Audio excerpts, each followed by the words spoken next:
My name is Alara Ashcroft, Earl's illegitimate daughter. The stain this family has tried to hide.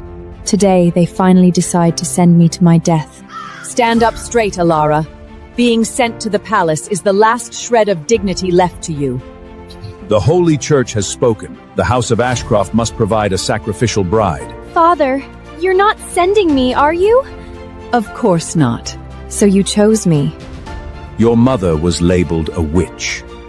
You are the jinx she left behind. Sending you to the palace is not sacrifice. It is Penance for whose sins? Mine or yours? Everyone in the capital knows no woman survives a night in the king's chamber. If your death buys this family the church's pardon, at least you'll be useful once. And if I refuse?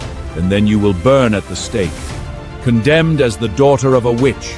Name your choice, Alara. The stake or the king's bed. They never care about my well-being. What they fear is me coming back alive. Fine. I'll go. Remember this.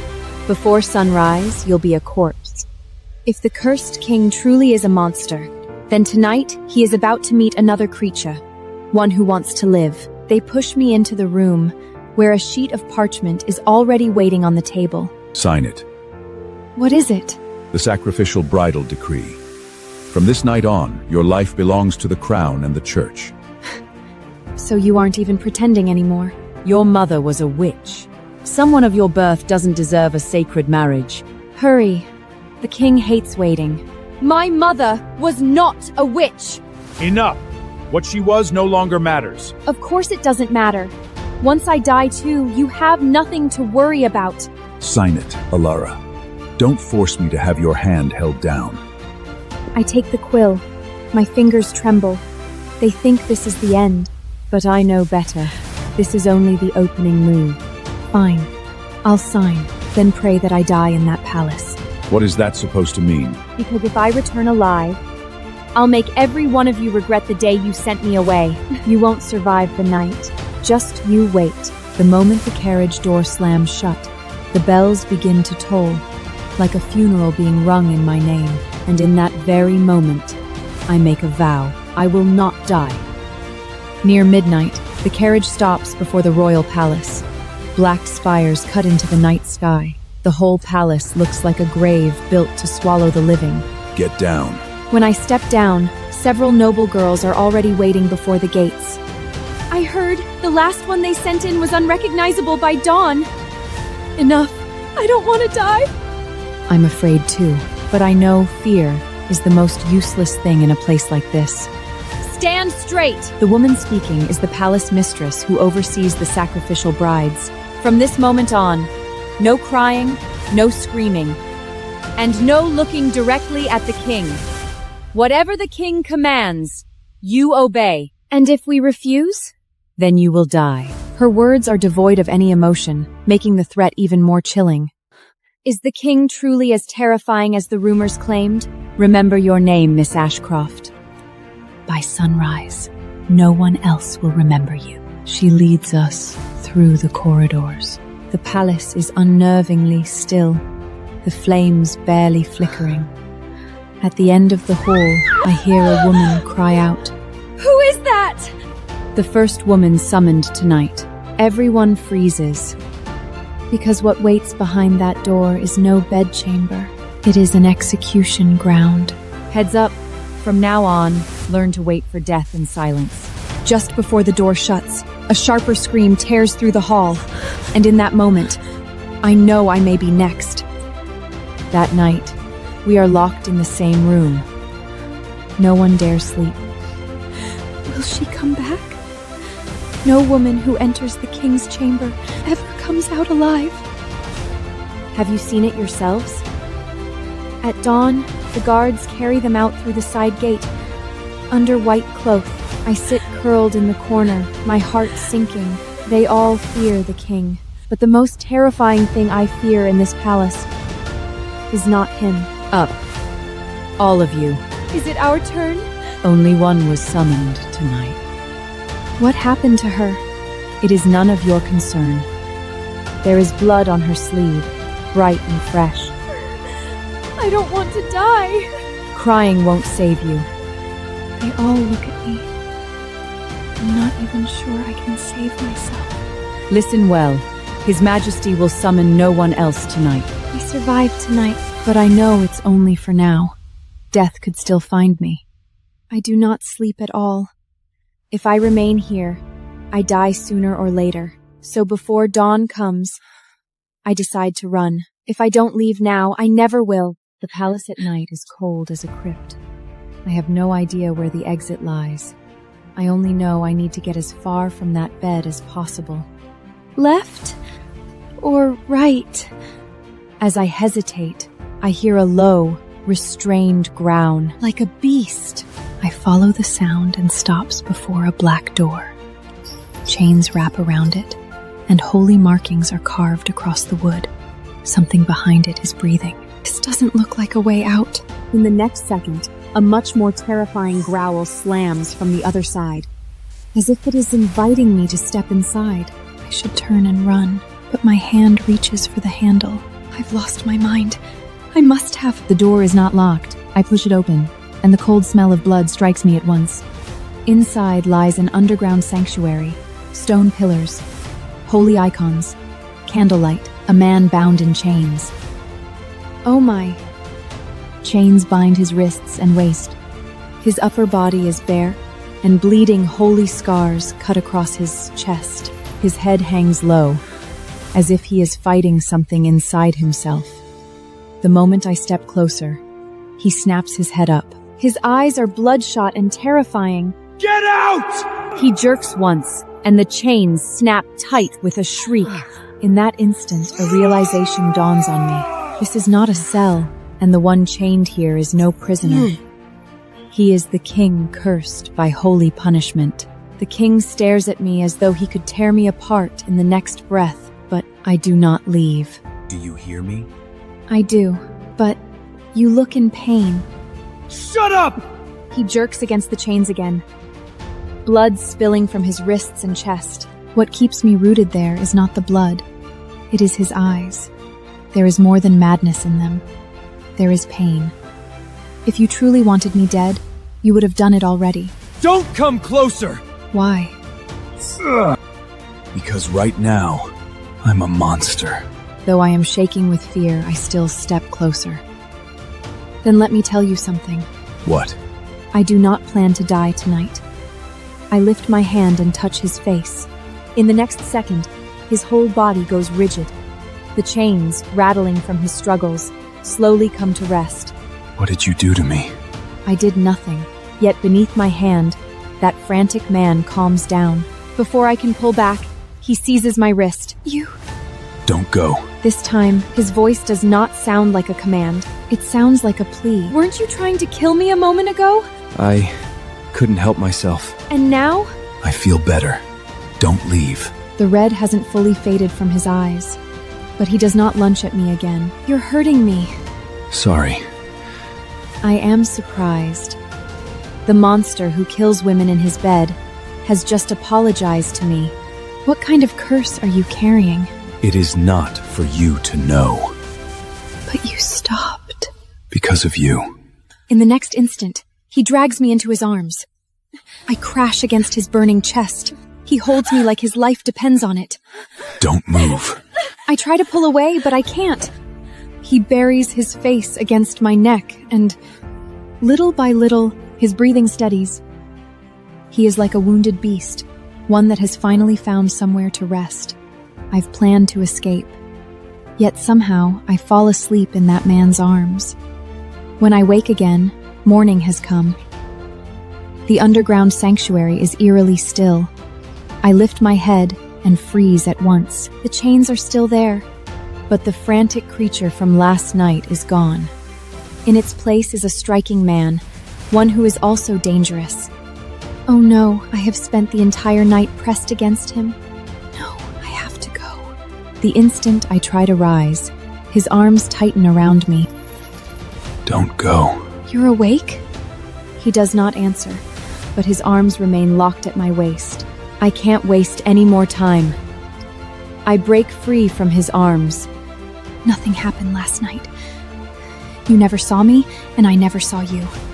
With that, I turn and run. But just as I reach the last stone step, I hear chains rattle violently behind me.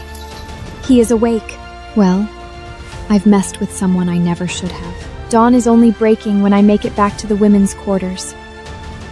No one notices I was gone, but I feel so flustered that I break into a cold sweat. Calm down. I have barely made it back onto the bed when the door is thrown open. Up, all of you! What's wrong? His Majesty commands that all sacrificial brides report to the front hall at once. Every face in the room turns pale. And I know better than any of them that this has everything to do with last night. Soon we are marched into the front hall and lined up. The throne stands empty, and the whole hall is cold as a vault. And steady footsteps echoes through the chamber. It is not the king. It is Sir Lucian, his most trusted Black Knight commander. Heads up. He studies every girl in turn, and finally stops before me. You. Name. Alara Ashcroft. The rest of you. Dismissed. In moments, I am left alone in the hall. Sweat gathers in my palms. I know I can't keep the secret I wanted to hide anymore. His Majesty will see you now. The man who held me all night, the one I ran away from, summons me. As I follow Lucian down the corridor, my palms start to sweat. I know the secret of last night can no longer be hidden. Go in. The door shuts behind me. The chamber is dim. At the far end, a man sits in a high-backed chair. He is dressed in black royal robes, looking perfectly fine, as though the chained creature from last night never existed. Look at me. I slowly raise my head. It is him. I would never mistake those eyes. Your Majesty. Where did you go last night? I remained in my room. Liar. If Your Majesty has already decided, why ask? He rises and walks toward me. He is clear-minded now, and more dangerous than he was last night. I remember your scent. And what of it? It was you. I do not admit it, but he is already standing in front of me. Stay. This time, I know, he has set his sights on me. The doors are shut. There is nowhere for me to retreat. As Cassian moves closer, I barely dare breathe. Your Majesty, may I leave now? No. Why? I don't understand. You do. He lifts a hand, his fingers brushing my chin. Let go of me. You touched my face last night. You held me. So you admit it at last. I was trying to stay alive. The moment the words leave my mouth, I go rigid. Why should I trust you? That makes you more dangerous to me than anyone else. He suddenly leans in, his breath touching my lips. And now? His mouth is down on mine. The king is kissing me. I should push him away, but Cassian's kiss is fierce. It feels less like a kiss, and more like he is devouring me. Don't pull away. His hand locks around my waist and drags me closer. You're insane. I've been insane for years. He kisses me again, deeper and harder than before. I should be scared, but my body goes limp before I can resist. You were bold enough to touch me last night. That was because you looked like you were dying. And now you're dangerous. In the next second, he lifts me onto the table. Cassian! It is the first time I say his name. say my name again. His hand slides to my waist and suddenly stops. I notice the holy scars across his chest begin to split open. Blood spills beneath the dark fabric. Your wounds! When he lifts his head, his eyes darken. The curse has returned. The man who kissed me breathless a moment ago changes in an instant. His breathing turns rougher, and his gaze turns terrifying. Cassian? Get back. You're bleeding! I said, get back! He sweeps the cable and fire bursts across the floor. I try to jump down, but he catches my ankle and drags me back. Let go! He yanks me into him. Just like last night, he is out of control again. Don't push me. I did nothing wrong! His forehead presses against my shoulder, like he is fighting something inside him. He bites down hard on my mouth. He is kissing me so hard I can barely breathe. When I realize he's lost it, I act on instinct and slap him. The room falls into dead silence. Even I can't believe I just struck a king. Get out. What? Get Get out before I kill you! I fall from the table, snatch up my robe, and run. I know that if I had been 1 second slower, I would have died tonight. By the time I make it back to the women's quarters, clutching my robe, my legs are still shaking. But the first thing waiting for me is not concern. It is mockery. She came back. How is that possible? Why is she still alive?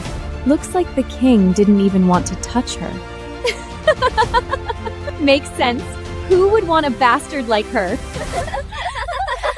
Are you finished? How dare you speak to me like that? At least I came back alive. Their faces change all at once. Don't get smug. Next time you'll die all the same. Let's wait and see. I have barely sat down when the door opens again. Alara Ashcroft. What now? His Majesty summons you. What? The room erupted in disbelief. I freeze, because I know better than any of them that the king almost lost control and killed me. And now he has called for me again. Come with me. Now. I thought I had escaped the danger. It turns out this is only the beginning. This time, the mistress takes me deeper into the palace. Not to the front hall, and not to an ordinary chamber, but into the part of the palace meant for the king alone. Where exactly are you taking me? Be quiet, and keep walking. When the doors at the end of the hall open, the smell of blood rushes straight at me. The next moment, I see Cassian. He stands by the window, robes half open, blood on his hands and across one shoulder. Are you hurt? The moment the words leave me, even I'm startled. Insolence! Leave us. After the mistress withdraws, only he and I remain. It isn't mine. What is it? Not afraid of me anymore. I am. It's just that you seem to have no intention of killing me tonight. He looks up at me, and for the briefest instant, there is amusement in his eyes. You've grown bolder. Perhaps because you almost killed me once. He walks towards me. This time he does not touch me. Yet there's something terrifying about his presence. Good. I prefer people who don't shatter so easily. I know he did not summon me tonight merely to compliment me. The room is so quiet that only the crackling fire can be heard. Cassian has changed out of the blood-stained robes. Last night, you touched me. I know. And you did not die. Yes. So I am offering you an opportunity. That doesn't sound promising. Stay by my side. And then? Bear me an heir. My heart skips a beat. What? Here is the deal. You stay with me and give me a child. After that, I will grant you your freedom. He talks as if I should be thanking him, but I feel suffocated. So in your eyes, I'm just a vessel for you to have an heir? If that's how you see it. You want my answer? No. The man I'm refusing is not just the king. He's the most dangerous man in the kingdom. The moment the words leave my mouth, the air seems to freeze. Cassian stares at me, his gaze darkening. Do you know whom you are refusing? I do. A king who believes everything should belong to him. He closes the distance in a single stride. In the next second, his hand is around my throat. Do not test my patience. This time there is none of last night's chaos. He is threatening me while he's completely clear-headed. Then hear me clearly. I would rather die than obey. His fingers tighten. I think I might really die this time. But in the next moment, he lets go. 3 days. What? I'm giving you 3 days to think it over. In 3 days, you had better give me an answer I like. And if I still refuse, Then I will take what I want myself. he intends to keep me here until I give in. Unfortunately for him, I will not surrender. When I am sent back to the quarters, the marks of Cassian's fingers are still on my throat. 3 days. It is a countdown. I have to get out, but the moment I reach the doorway, someone blocks my path. It is Rosaline. My dear sister, lucky you survived. Move. Do you truly think surviving the king's bed places you above me? At least I came back alive, while all you can do is stand here and be jealous of me. Seize her! In the next second, several women throw themselves at me and pin me down. Let go! The king doesn't kill you and now you think you are special? Do you know what I hate most about you? You hate that I'm still alive. Exactly. She raises her hand with a vicious smile.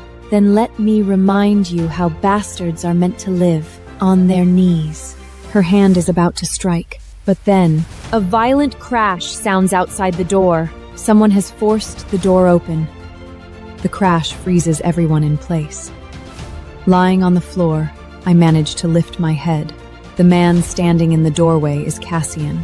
He is dressed in black, his expression dark and terrifying to everyone in the room. He looks ready to kill someone right then and there. Who touched her? No one dares speak. Your Majesty!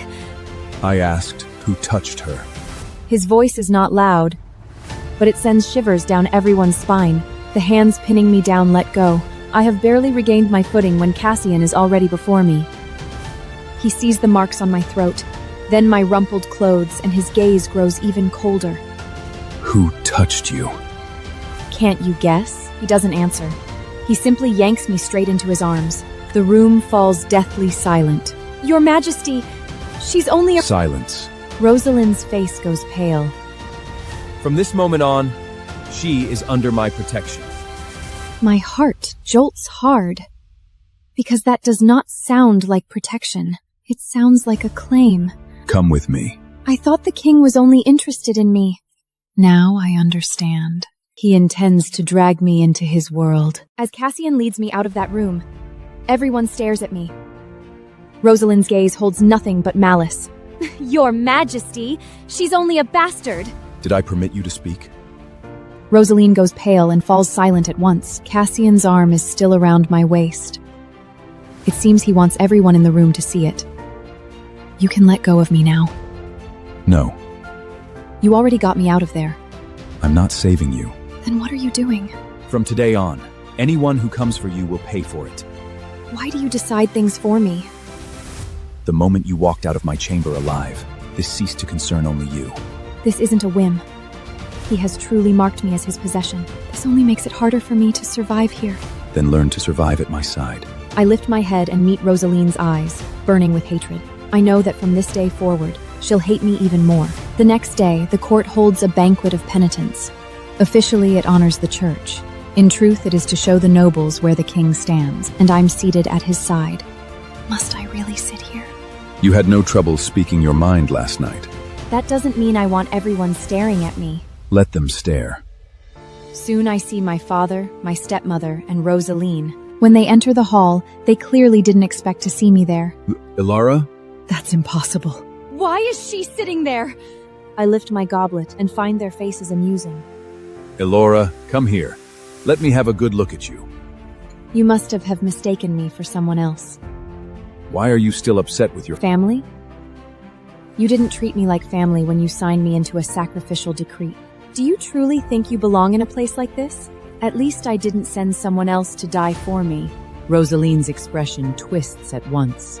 Just as she's about to snap, Cassian slowly sets down his cup. She now stands under my protection.